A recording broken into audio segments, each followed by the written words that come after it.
Bom, meus irmãos, nós estamos estudando alguns pontos relevantes do livro do profeta Sofonias. O título do congresso tem sido A Tempestade se Aproxima, e o livro de Sofonias é muito pertinente para se abordar o tema, pois nos dias em que esse profeta atuou, foi alguns anos antes da tempestade que assolou Jerusalém no ano 586, por parte de Nabucodonosor. O ministério profético de Sofonias, podem ir a Sofonias a propósito, teve início no ano 640, justamente no mesmo período em que o rei Josias começou a reinar em Judá.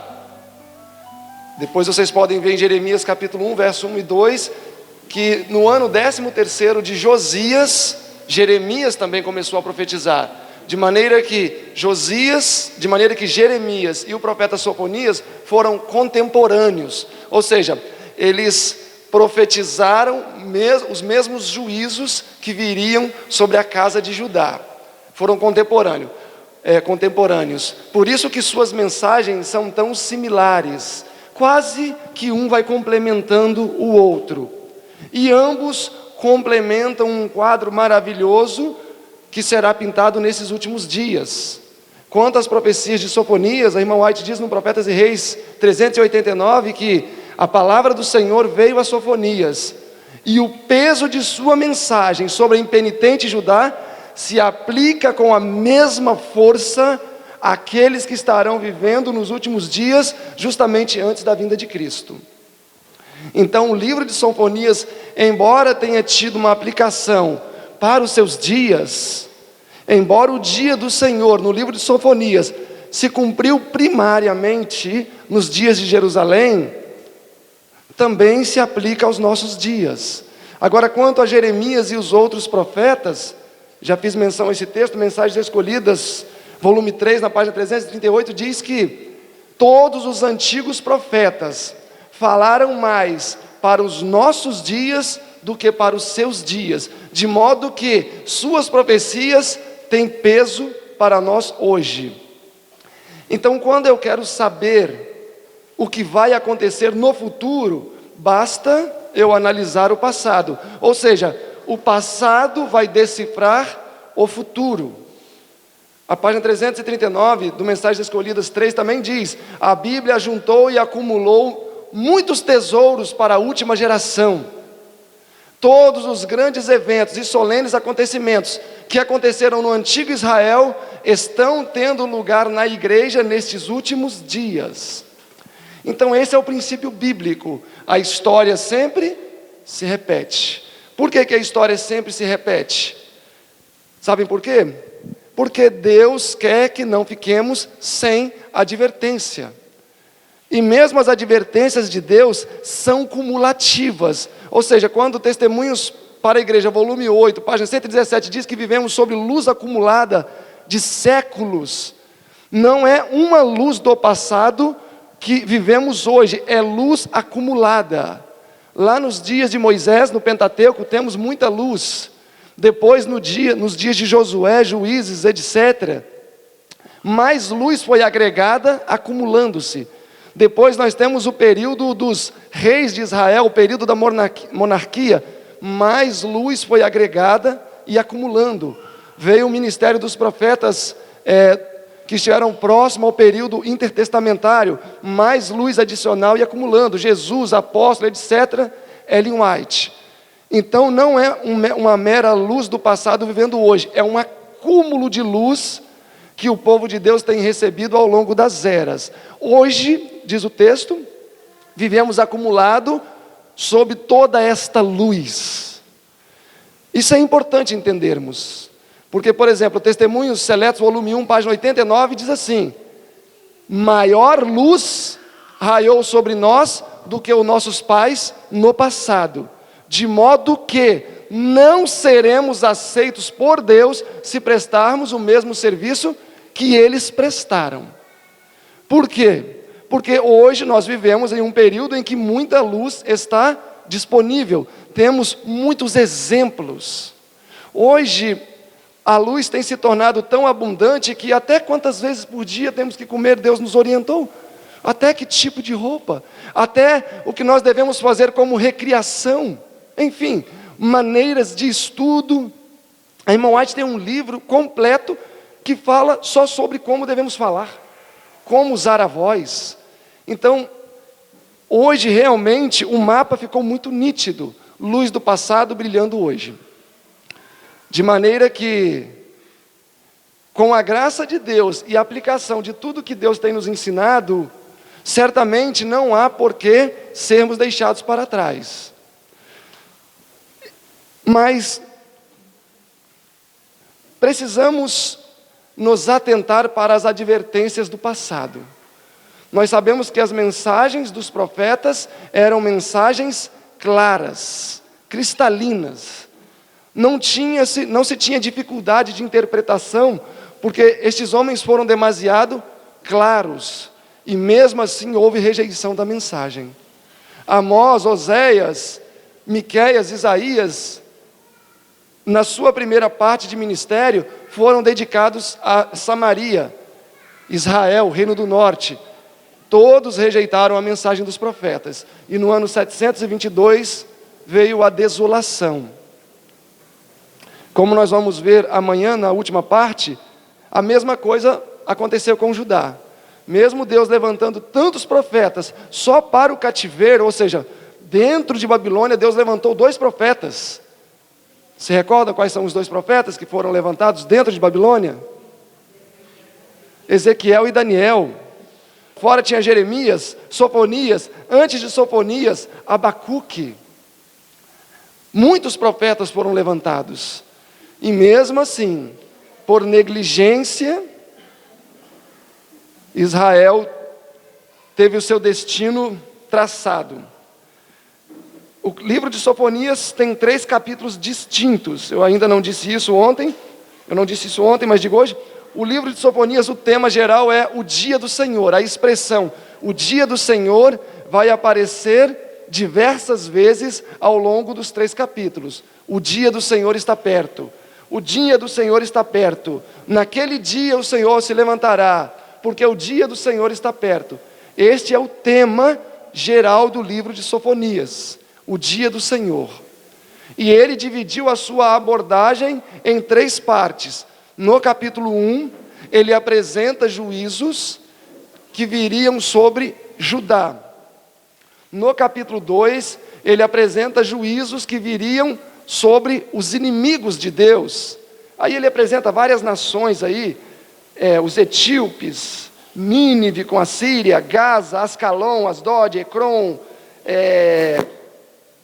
Moabe, Amon. Ele vai apresentar várias nações que receberiam os juízos de Deus por causa da sua vida impenitente.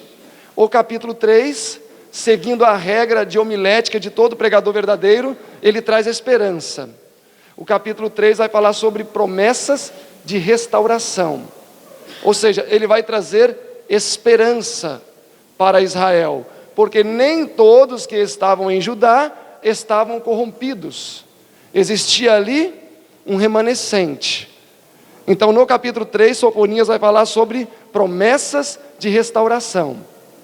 Ok? É importante vocês memorizarem os temas dos capítulos. Em primeiro lugar, isso vai nos ajudar a não pegar texto fora de contexto. E em segundo lugar, isso vai nos dar um pouco mais de certeza nas nossas avaliações.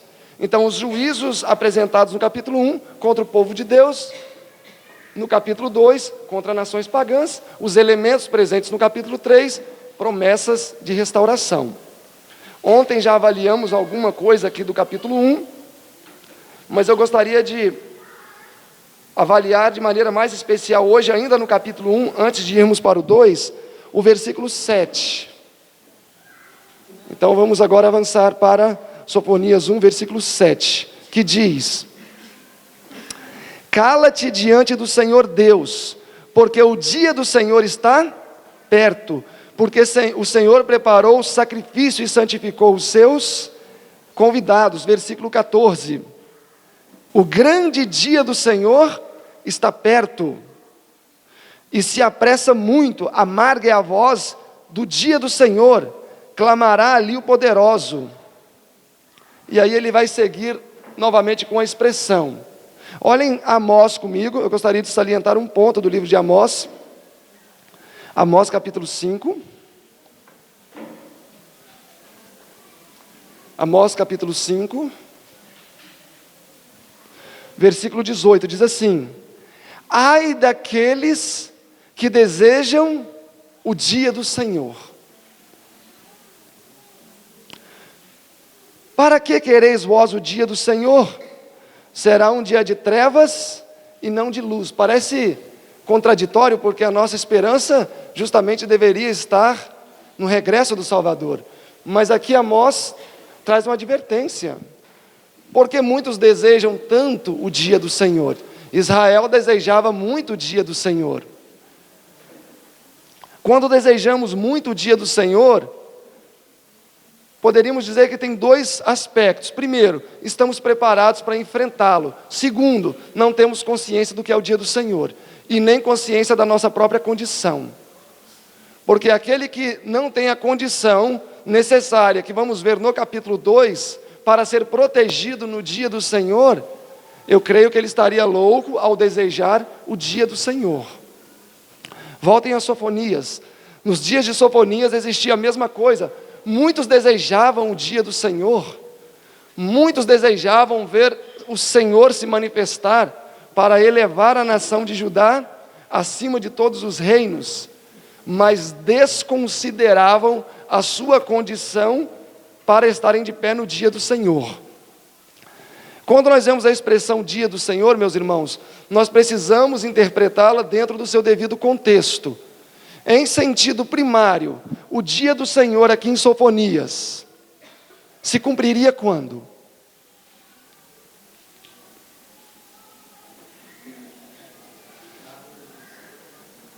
Na vinda do Messias? Alguém mais quer contribuir ou estão tímidos? Na destruição, exatamente. Justamente se cumpriria em 586. Agora tem a segunda aplicação. Eventos posteriores que viriam contra a nação, inclusive a segunda vinda de Cristo, inclusive a terceira vinda também. Então, muitas vezes nós vamos ver a expressão dia do Senhor. Por exemplo, Isaías 13 vai falar sobre a destruição de Babilônia. E diz, porque é vindo o grande dia do Senhor. O que seria o grande dia do Senhor em Isaías 13? A destruição de Babilônia. A destruição da Etiópia também, Ezequiel fala, porque o grande dia do Senhor está perto, e assolarei Etiópia. Destruição da Etiópia. O grande dia do Senhor está perto, e se apressa muito. Naquele dia será visitada a iniquidade de Edom. Destruição do reino de Edom. Então, a expressão dia do Senhor nem sempre vai significar a vinda de Cristo. Então, isso é importante entendermos. Agora, a maioria das vezes em que vemos a expressão dia do Senhor, ela se refere justamente ao fechamento da porta da graça. A maioria das vezes, não todas, mas se refere justamente ao fechamento da porta da graça. Porque vai ser quando Deus vai trazer os seus juízos retributivos.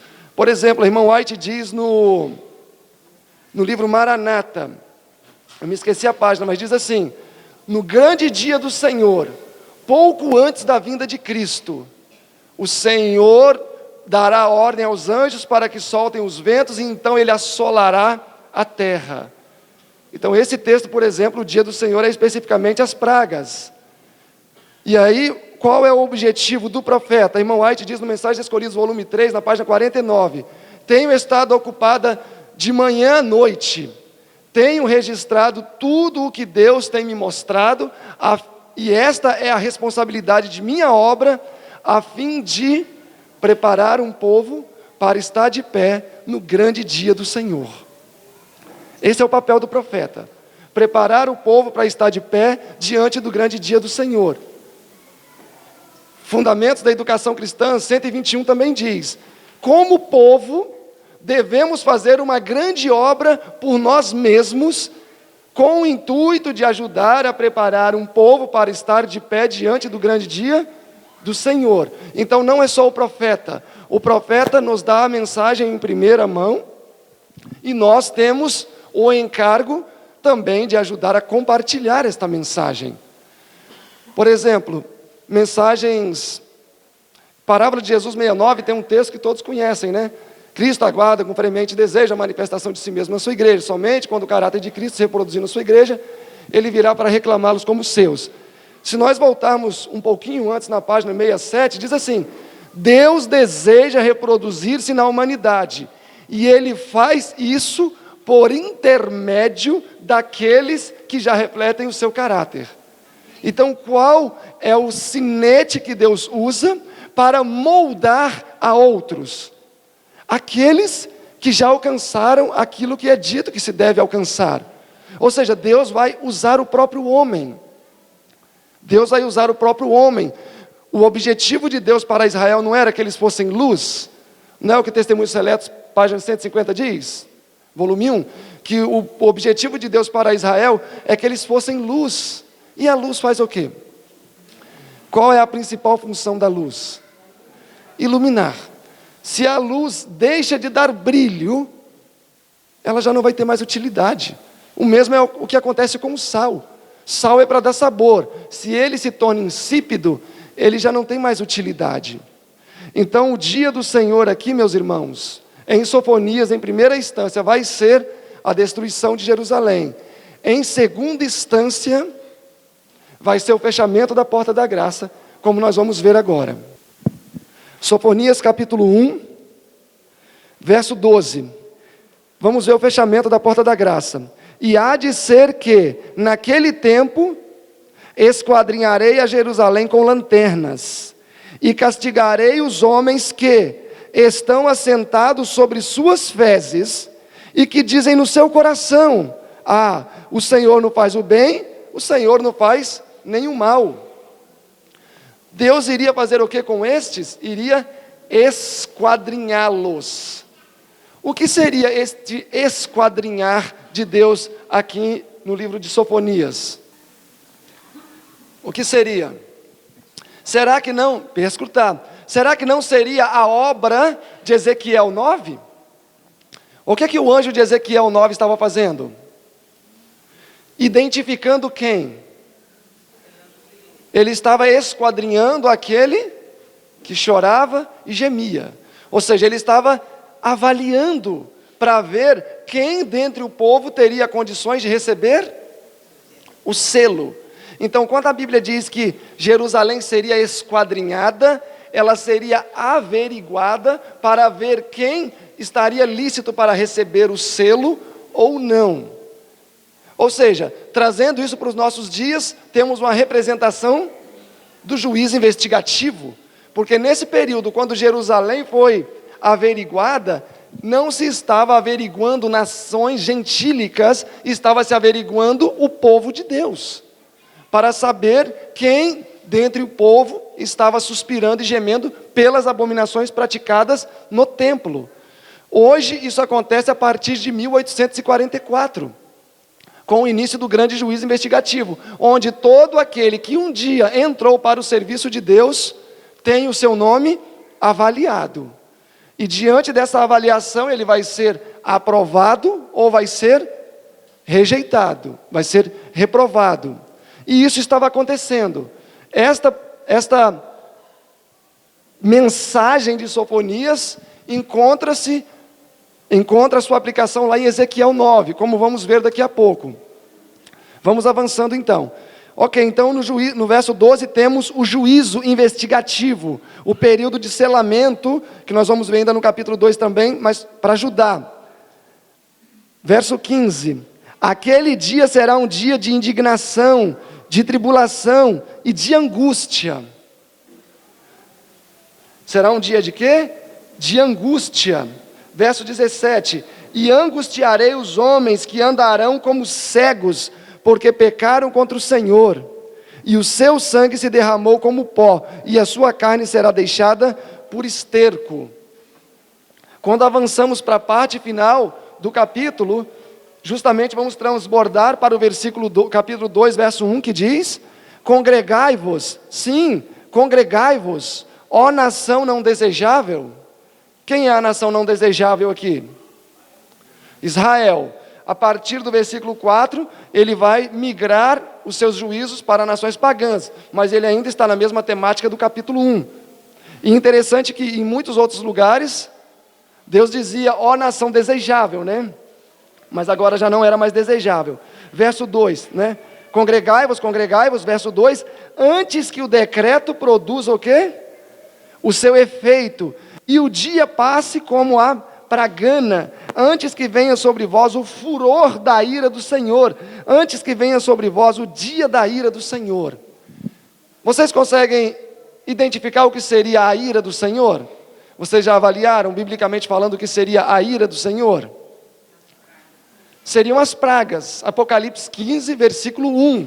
E vi voar pelo céu 7 anjos que tinham em suas mãos 7 taças, nas quais era consumada a ira de Deus. Apocalipse 6, 17. Porque é vindo o grande dia do Senhor, porque é vindo o grande dia da ira do Senhor, quem poderá subsistir?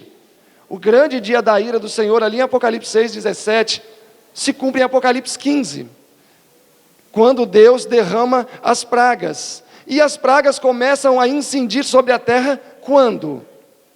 Capítulo 3, verso 8. Portanto, naquele tempo, diz o Senhor, em que eu me levantar. Quando é que a ira do Senhor incide sobre esse planeta? Quando Jesus se levantar. Por que quando Jesus se levantar? O que acontece quando Jesus se levanta?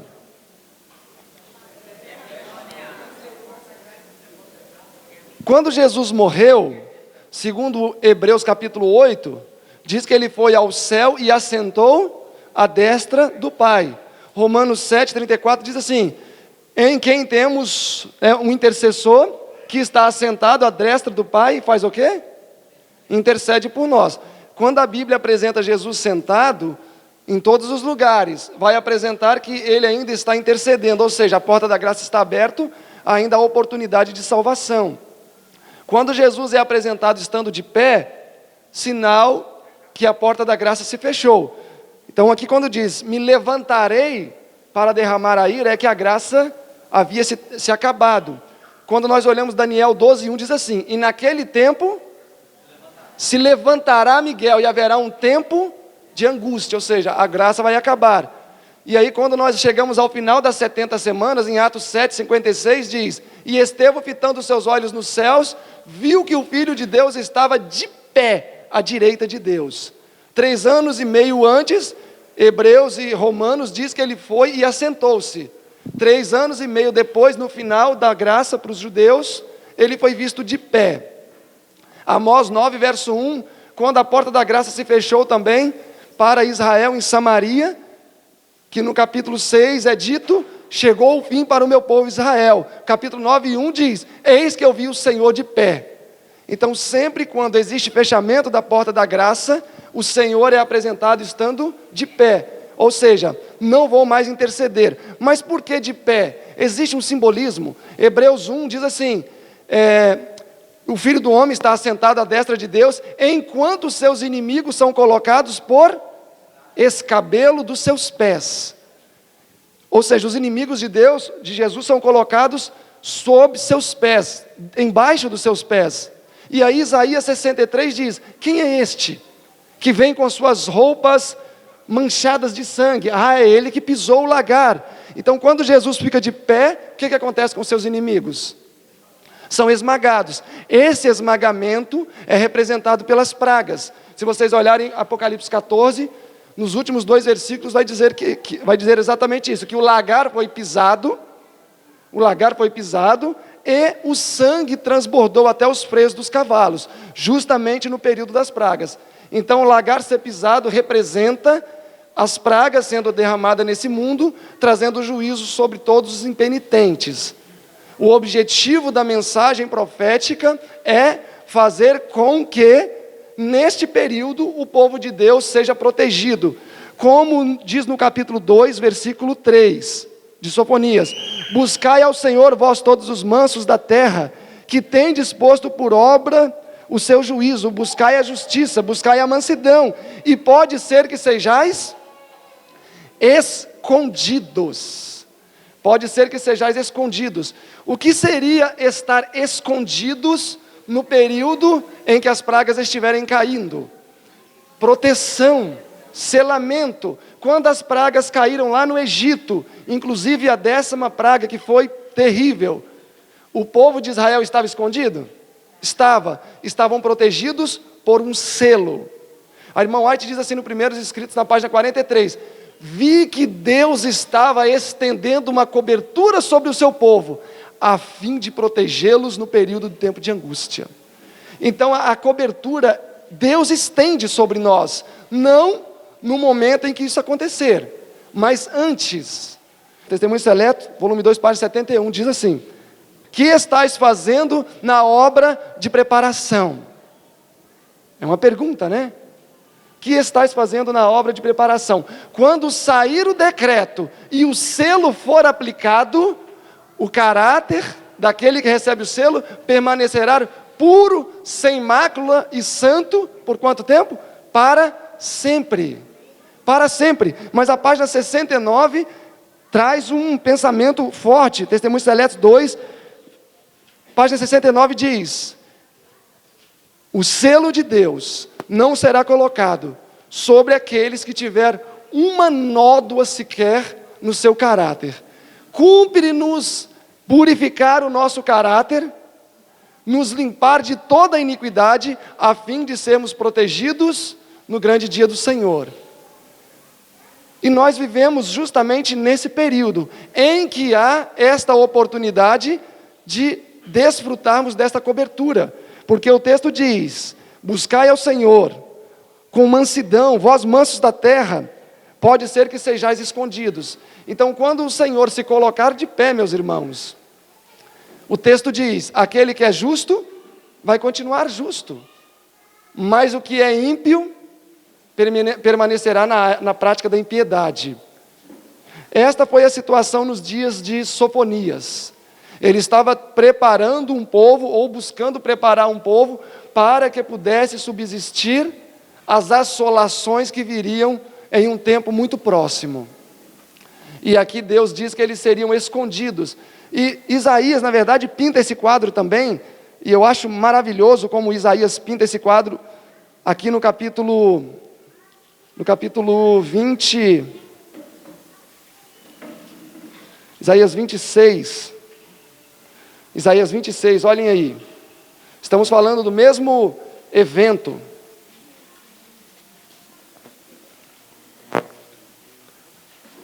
Isaías 26, todos estão lá? Verso 20, e nós estamos dentro desse contexto, né, maravilhoso dos eventos finais. Olha o 26, versículo 16, ó Senhor, na angústia te buscaram. Estamos falando aqui sobre o tempo de angústia. Verso 17, como a mulher grávida que está próxima à hora das dores do parto. Verso 19, os teus mortos naquele tempo, Senhor, seus cadáveres viverão e ressuscitarão. Despertai e exultai os que habitais no pó, porque o teu orvalho será como o orvalho das ervas, e a terra lançará de si os mortos. Estamos falando de eventos finais aqui. Versículo 20 agora, vai, pois, povo meu, entra nos teus quartos, fecha a porta sobre ti, e te esconde, só por um momento, até que passe a minha ira. Em outras palavras, Deus está falando que devemos nos refugiar. Quanto tempo? Até que passe a ira. Verso 21, porque eis que o Senhor sairá do seu lugar. De qual lugar Jesus vai sair? Hoje. Do Santíssimo. Para fazer o quê? Castigar os moradores da terra por causa da sua iniquidade. Então por que Deus vai castigar os moradores da terra? E a terra descobrirá o seu sangue, e não cobrirá mais os seus mortos, serão como esterco, como diz Isaías capítulo 1.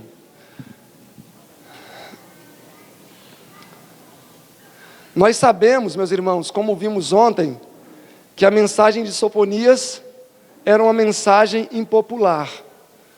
Por que impopular? Porque o intuito do profeta não é falar aquilo que queremos ouvir, mas justamente falar aquilo que precisamos ouvir, aquilo que temos necessidades de ouvir. E nós sabemos, como vimos ontem, que esta mensagem não agradou a todos, e muitos se levantaram contra ela. Muitos combateram esta mensagem. No caso do profeta Isaías, o combate foi mesmo até a morte, porque Manassés o cerrou ao meio. E nós não devemos ignorar que estas profecias e estes ensinamentos alcançam os nossos dias. Hoje nós estamos vivendo em um cenário onde nós quase já podemos ver um Deus que se aproxima. Nós não devemos nos iludir e pensar que estas mesmas coisas não terão lugar nesses últimos dias. Porque se existe uma geração em que vai abundar o poder de Deus, mas em contraste a isso, a apatia, a letargia e a monidão também vai acontecer, justamente são esses últimos dias. Os dias em que vivemos. Nos dias dos apóstolos, os fariseus falavam, se nós tivéssemos vivido nos dias dos nossos pais, nós não teríamos feito com os profetas o que eles fizeram. Mas eles fizeram algo pior do que os profetas? Mataram o Messias. E hoje talvez podemos pensar, se eu estivesse nos dias de Cristo, ou nos dias antigos, eu não faria o que eles fizeram. A irmã White no Vida e Ensinos diz assim, muitos falam com horror das apostasias de Israel, e outros dizem, como não creram neles em tantos milagres? Mas eu vos afirmo, vós sois pior do que Israel. É a palavra que é dirigida a nós, que somos piores do que Israel. Porque hoje, você não pode falar muita coisa a mais, você já vai ser considerado como perturbador de Israel também. Se você fala uma mensagem, talvez, que leva um ou outro a remexer-se no banco, e aí precisa se tomar cuidado, porque é necessário ter equilíbrio, e eu concordo, eu amo a palavra equilíbrio. Mas equilíbrio, na minha visão, não é condescendência. Equilíbrio é ação também. Equilíbrio é a maneira que cada um aplica as coisas. Seria assim? Não. Equilíbrio é quando nós falamos a palavra assim como ela é. Se Deus diz que o selo dele não vai ser colocado sobre nenhuma fronte de homens, de lábios impuros, de lábios que não exaltam a Deus, coração orgulhoso, é porque isso vai acontecer. E quando tem que acontecer a mudança, ocorrer a mudança da condição do nosso caráter? Testemunhos para Ministro, na página 430, diz: o caráter não é mudado justamente antes da morte do homem, nem na volta de Cristo. A obra de transformação do caráter precisa acontecer hoje. É hoje que nós temos uma obra a fazer por nós, meus irmãos. E nós temos todo o recurso disponível ao nosso alcance para que isso seja uma realidade. Nos dias de Sofonias, a mensagem foi demasiado clara. E mesmo assim, nós sabemos que a grande maioria não acatou a mensagem. Na verdade, Jeremias nos informa que somente os pobres ficaram em Jerusalém. O restante, todo mundo foi cativo. E esta mesma nação cativa, chegando em Babilônia, permaneceram ali 70 anos. E quantos se destacaram como fiéis? De uma nação inteira. Quantos? 4. E depois alguém ainda fala que 144 mil é um número muito pequeno. De todo o povo de Deus que estava em Babilônia, somente 4 não se dobraram, porque Daniel não se dobraria se estivesse ali. Meus irmãos, Israel fracassou à semelhança de Judá, porque eles se fiaram em um título. Eles se fiaram simplesmente na palavra: nós somos a menina dos olhos do Senhor. De fato, era. Mas isso não expia as nossas iniquidades sem o nosso espírito corresponder com o devido quebrantamento. Deus não se deixa escarnecer. Ele não se deixou escarnecer no passado. Quando Jeremias trouxe a sua mensagem lá no capítulo 7, sérias admoestações, o povo disse: Jeremias, nada vai acontecer, aqui está o templo do Senhor. Aí Deus disse: templo do Senhor? Olha o que eu fiz em Siló, onde meu nome habitava, onde estava a arca. Por acaso eu não permiti que tudo fosse devastado? Nós precisamos estar confiantes e confiados na palavra, meus irmãos. Na palavra profética. Porque tudo o que aqueles sacerdotes falavam era o que o povo queria ouvir, mas não era o que o povo precisava ouvir. E qual foi o resultado para a nação? Pereceram. Pereceram porque foram seletivos. Não, isso me convém, é de Deus. Aquilo não me convém, não é de Deus. E a destruição veio. A destruição veio. Precisamos estar confiados na palavra profética. Paulo enfrentou muitas tempestades. E o fato de ele estar confiado na palavra profética o assegurou. Em Atos 23, Deus disse assim: Paulo, convém que você testifique de mim em Roma. E nós sabemos que logo mais tarde, Atos 27, Paulo foi a Roma e enfrentou uma terrível tempestade, de maneira que o navio, o barco, quase afundou. E de fato o barco que Paulo ia afundou. Mas Paulo não naufragou junto com aquele barco. Ele falou: convém que eu vá a Roma. Ele confiou na mensagem profética. Convém que eu vá a Roma. E assim, Paulo chegou a Roma. Meus irmãos, que caia o ministério, mas que não caia o ministro. Porque o ministério é o ministro. Que caia o ministério, mas que não caia o ministro. Paulo estava em um barco que naufragou, mas ele não naufragou com o barco. Quando rejeitamos aquilo que Deus nos orientou de maneira tão clara, o naufrágio será certo na nossa vida. Será certo. E hoje vivemos em um período em que a tempestade se aproxima, como temos visto com o pastor. Não só vemos os eventos fora, mas também eventos proféticos se cumprindo nos nossos dias. Quando a Bíblia diz, Isaías: ai daqueles que chamam o bem de mal e o mal de bem, ele está se referindo a quem? Aos gentios ou ao povo de Deus? Ao povo de Deus. Olha que os judeus diziam, capítulo 1, Sofonias 1:12: e há de ser que naquele dia esquadrinharei a Jerusalém com lanterna e castigarei os homens que estão assentados sobre as suas fezes e que dizem: o Senhor não faz nem bem e nem mal. Olha que palavra dura. Será que muitas vezes nós não nos encontramos assentados sobre nossas próprias fezes, trocando o certo pelo errado? Sim, irmãos. Hoje vivemos em tempos difíceis e nós precisamos começar a clamar a Deus pelo mínimo de discernimento.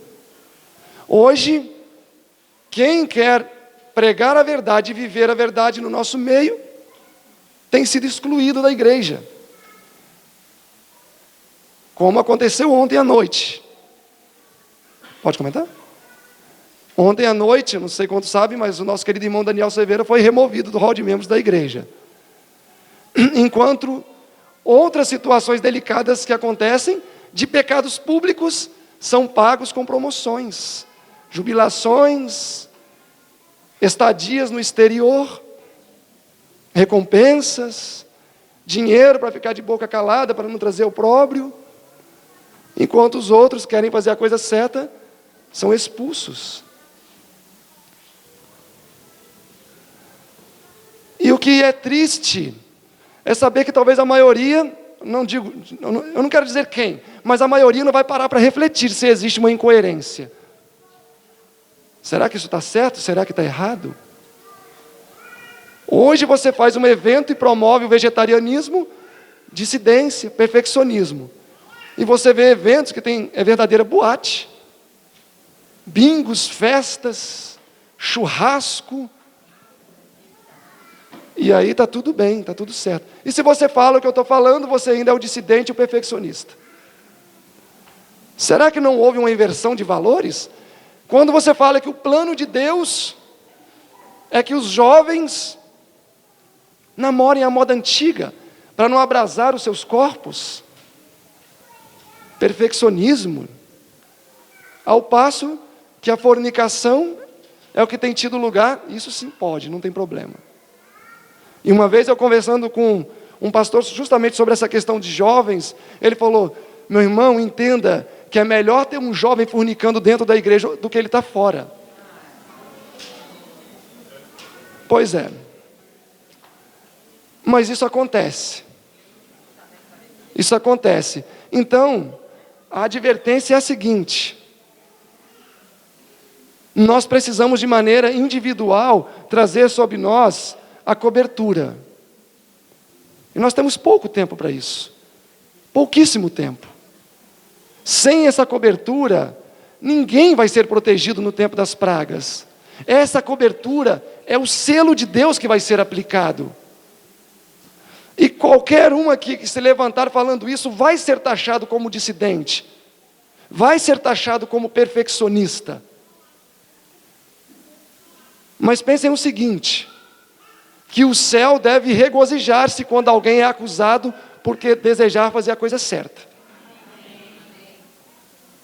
O céu com certeza vai regozijar. O homem talvez não, mas o céu vai se regozijar ao ver que tem pessoas padecendo para fazer a coisa certa.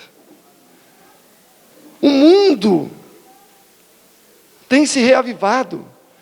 Vocês, não sei quantos acompanham, eu não acompanho, mas eu vi um pequeno texto do pastor Paulo Júnior, que ele falou que no meio evangélico agora existem os desigrejados. São pessoas que nas suas igrejas evangélicas não aguentam mais a apostasia e estão saindo. Estão indo embora. Alguns têm feito o quê? Têm feito culto nos lares. Isso no Rio de Janeiro, por exemplo, tem acontecido. Uma igreja evangélica não aguentava ver o que via. Um grupo de irmãos se separaram e se congregam em casa. Vejam, disse Jesus, a seara está branca, pronta para a ceifa. E quem Deus vai utilizar para fazer essa ceifa no sentido de trazê-los para a igreja verdadeira? Rogai ao Senhor da seara para que Ele mande ceifeiros. Muitos estão nas nossas filas só guardando lugar para os que vêm de fora para sair. Coisa triste. Não, meus irmãos, nós temos uma missão. Mas para essa missão ser levada a cabo, nós precisamos abrir os nossos olhos. Precisamos abrir os nossos olhos. Sabe, muitas vezes me falta palavras para expressar algum sentimento. Mas hoje, dentro da igreja, se existir dúvida se no casamento pode se praticar sodomia ou não, é o cúmulo do absurdo. Como eu já soube de encontros que aconteceu para debater esse assunto, se pode ou não. O povo de Deus cair num estado tal de ter que considerar isso, se é lícito ou não, demonstra a cegueira que nos encontramos. Nós não deveríamos cogitar isso nunca, isso aí não deveria se dedicar tempo para se avaliar isso. Isso é o cúmulo da cegueira. Nós precisamos nos despertar. Nós precisamos nos despertar. E eu não digo isso porque o Daniel Silveira foi excluído ontem. Ele ser excluído não é sinal que a perseguição começou. Eu digo isso porque muitos têm sido excluídos justamente justamente por buscarem fazer a vontade de Deus. Muitos têm sido excluídos. Eu quero falar em 2 minutos a minha experiência. Quando eu conheci o Adventismo, me batizei na Igreja Adventista do Sétimo Dia, foi maravilhoso. Na época, fui convidado a ir ao IEST, que foi um divisor de águas na minha vida. Pude estudar ali com uma pessoa que foi o meu instrutor bíblico durante 2 anos e me preparou para o ministério, que foi o Diego Silva. O pai dele está até aqui conosco. Mas antes tem uma fase ruim, porque eu me batizei sem muita raiz e nunca mais fui à igreja. Nunca mais me batizei num dia, no sábado, nunca mais fui à igreja. E assim permaneci 5 anos. Aí me envolvi com bebidas. Eu trabalhava no sábado, eu trabalhava em caminhão. E muitas vezes passava na porta da igreja, onde eu frequentava, e parava ainda, buzinava na hora do culto, saindo, conversava com algum irmão ali. Nesses 5 anos, nunca recebi uma visita. Nunca. E nem morava tão longe assim da igreja. Tudo bem. Me apresentaram a verdade presente, aceitei, fui convidado a ir ao IEST 5 anos depois. Quando eu estava no IEST, na 2ª semana, eu recebi uma ligação. E era do pastor Alexandre Simonazzi, que na época era o pastor da minha igreja. E ele: Silverino, tudo bem? Você não me conhece, mas eu sou o seu pastor. Porque eu até olhei aqui, e a igreja foi tão misericordiosa que nesses 5 anos não te removemos. Falei: pastor, mas eu estou surpreso, porque nesses 5 anos eu bebi, fumei, tinha uma vida mundana, terrível. E aí ele falou: olha, o meu contato é o seguinte, é para dizer que você está num lugar perigoso, saia daí, volte. Se você falasse que você queria fazer teologia, a gente conseguiria uma bolsa para você, e falou várias coisas. Falei: pastor, eu vivi 5 anos aí, nunca ninguém me visitou, e agora o senhor vem falar isso? Ele: não, então vem aqui, vamos conversar. Aí, numa oportunidade, uns 3 meses, eu fui visitar meus pais, eu conversei com ele. E ele falou várias coisas, falou que aquele lugar era muito mau, ia destruir a minha vida. Eu falei: minha vida era destruída antes. E ainda mais que eu já tinha estado 3 meses, eu vi que não tinha nada daquelas loucuras. Enfim, voltei para o IEST. E aí, assim que eu cheguei de volta lá, já recebi o telefonema. O contato é o seguinte: a gente quer saber se você vai vir embora, senão você vai ser removido. E aí, realmente, isso foi numa segunda-feira e no sábado eu já fui removido. Falaram: se você quiser comparecer, você vai ter 10 minutos para se defender, mas no tema que eu designar. E aí, nesse mesmo dia, foi removido eu, foi removido o irmão que me deu estudos bíblicos, foi removido o meu cunhado, que me pagou a passagem para ir para o IEST, que eu não tinha dinheiro, foi removida a minha irmã, e foi removida a minha mãe, que não sabe nem ler direito, não sabe nem o que é dissidência. A minha mãe é uma pessoa de roça muito simples. Só que a minha mãe, eles não falaram que ela foi removida. Ela continuou indo à igreja normalmente, por 2 anos, aí ela se mudou para uma outra cidade pequena. Aí nessa cidade pequena ela continuou a frequentar, e a secretária falou: dona Maria, vamos pedir a carta da senhora. Ela: pode pedir, falou para a secretária. Aí ela foi pedir. Ela: dona Maria, a senhora está excluída desde 2015 ou 2016. Aí ela: mas ninguém me falou nada. Então assim, ficaram com vergonha de excluir uma senhora inocente, simples ali, uma Dorcas amável. Aí fizeram quietinhos. E eu fui, não vim para me defender, naturalmente, e fui excluído. Eu fui excluído, e eu entendo hoje que foi uma bênção. Talvez não seria para vocês, mas para mim foi uma bênção, que isso me livrou muito para o meu ministério. E começou a expandir a minha mente também de que eu devo estar ligado ao céu. Isso é primário. E desejado também, na página 189 diz: não é a santidade de um monte ou um templo consagrado que nos liga a Deus, mas é viver uma vida cristã e piedosa, fazendo o que o Pai orienta. Desejado 89. Então, meus irmãos, a perseguição já é antiga, isso que eu quero dizer. E as incoerências também. Então, hoje vivemos em um período em que o certo é chamado de errado e o errado é chamado de certo. E a pergunta é: qual é a nossa posição diante disso? Nós vamos estar com aqueles que diz: é melhor que pereça um homem para não atrapalhar o conforto da nação? Ou nós vamos preferir ser chamados de perturbadores de Israel? Meu irmão, minha irmã, é melhor sofrer hoje a ira do dragão do que sofrer a ira do cordeiro no final. Porque aqueles que não sofrem a ira do dragão, sofrem a ira do cordeiro. Aqueles que sofrem a ira do cordeiro, não sofrerão a ira do dragão. Mas é melhor sofrer a ira do dragão. Davi preferiu estar nas mãos misericordiosas de Deus. E hoje é melhor sofrer a ira do dragão para não sofrermos a ira de Deus. Que Deus possa ajudar a cada um. Eu digo para os irmãos que o que nós falamos aqui, ensinamos, não está contrário ao que a Bíblia ou o Espírito de Profecia ensina. Como foi dito ontem pelo Daniel, eles falaram que a questão aqui é doutrinária, por isso que ele foi removido, etc. MV ensina coisas contrárias à igreja. Eu afirmo para qualquer um aqui, assistam todos os vídeos do MV. Qual vídeo ali vai combater alguma doutrina fundamental da igreja? Nenhum. A nossa igreja ensina reforma de saúde? Ensina. É uma mensagem da igreja, não é? Não vem daqui, livro da Casa Publicadora? A nossa igreja ensina sobre o estilo de vida saudável? Não está aqui? Está aqui, Nós cremos em tudo isso. Na verdade, eu sei muito bem o que acontece. É que alguns têm mexido na conveniência de outros. E às vezes mexemos na conveniência de homens muito especiais. E aí é melhor tirar essa pessoa para que ninguém tenha desconforto. Mas esse não deve ser o nosso pensamento.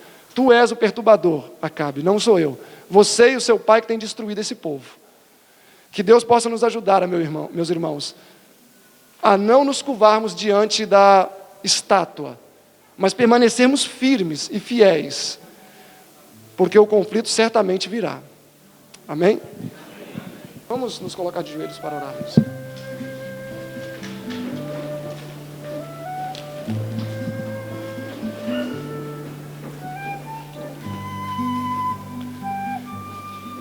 Bondoso Deus, amado Pai, que habita nos altos céus, pedimos neste momento que o Senhor verdadeiramente nos dê um espírito quebrantado, que ninguém venha mal interpretar as nossas palavras, dizer que somos acusadores dos irmãos, mas se formos também, que o Senhor nos dê conforto, porque sabemos que Amós foi homem de Deus, Elias e tantos outros, e foram acusados de serem acusadores dos irmãos. Sabemos que estar na posição de que é necessário advertir não é confortável, mas que o Senhor possa nos dar coragem para avançar, mesmo com o risco de perder não a membresia, mas a vida. Seja com cada um aqui presente, que cada um de nós possamos ter os nossos sentidos desembotados, para enxergarmos claramente a diferença entre a luz e as trevas, entre o certo e o errado, entre o puro e o impuro. É o que lhe rogamos em nome de Jesus. Amém.